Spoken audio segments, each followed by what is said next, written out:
Hi everyone. So today we're going to be doing day 1 of equation of a circle. It's going to be a 3-day lesson. So today is just basic equations of a circle. All right, so it's simply just getting the center, getting the radius, either plugging it in or figuring it out. So here is the equation of a circle, and this is standard form. So you have an x minus h squared plus y minus k squared equals r squared. R is your radius. H and K is the center.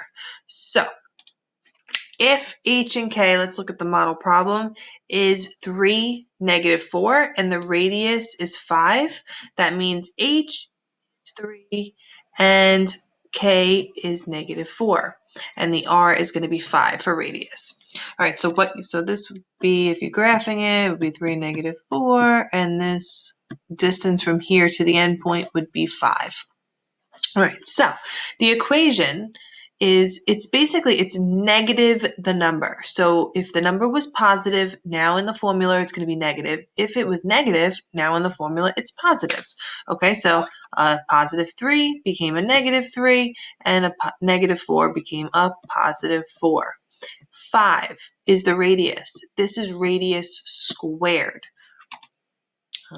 Radius squared. So if this is 5 squared, it is 25, and that's where that came from. And that's it. You don't have to do anything after that. That is your equation of a circle. That's like y equals mx plus b. This is a line. When you graph it, you would graph it, right, on your x and y axes. Well, this is a circle. So that is an equation that you're going to ultimately graph eventually. All right, so that's all I'm asking you. If I say, here's the center, here's the radius, plug it in, get me the equation. So now you're going to look on your Google Docs, and I have 2 problems I want you to do. So if you want, pause the video and then replay it after you attempt these questions.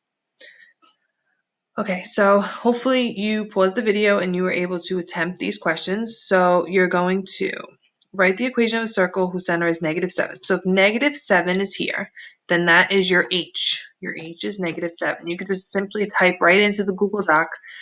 K is going to be 8, and your radius is going to be, so it says diameter is 10, so be careful. Radius is then 5. So you're plugging right into the equation that I already wrote for you, plus 7. And in for y is going to be -8. And the radius squared is 5 squared, which is 25. Same thing for this question. H is going to be the 5. That's your x value. And your y value is 0. So that's your k. And r is 4. When you plug in r, it's r squared. So in the formula, it's going to be 16. For the h value, it's going to be -5. And now for k, when k is 0, you don't have to put anything in. It could just be y squared. Okay, and that would be your answer for this. All right, so I hope you got these questions right. Now you could try the first 2 questions on the worksheet.